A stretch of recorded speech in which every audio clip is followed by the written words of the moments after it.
To draw the outline of the feet, you need to place your pen in 90 degrees angle like this, not incline it in any side, place it in 90 degrees angle, okay?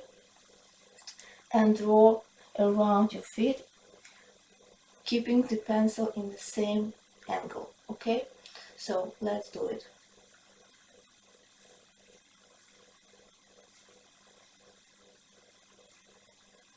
(90° angle.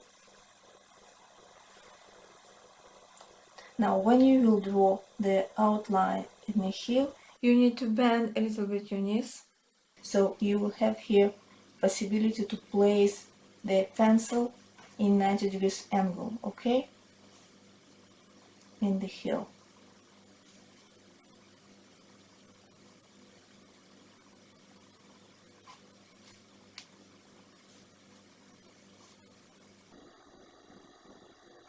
Now, on the inner side, you need to place the second foot close to have good support, but now to show you how to do that, I will do it like this, okay? So, you continue to draw in 90° angle.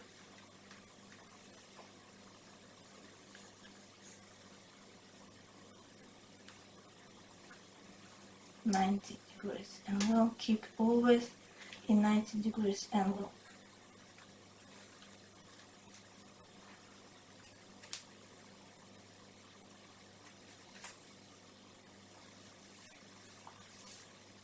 Okay, this is the outline of the feet. Same thing do with the other foot, okay?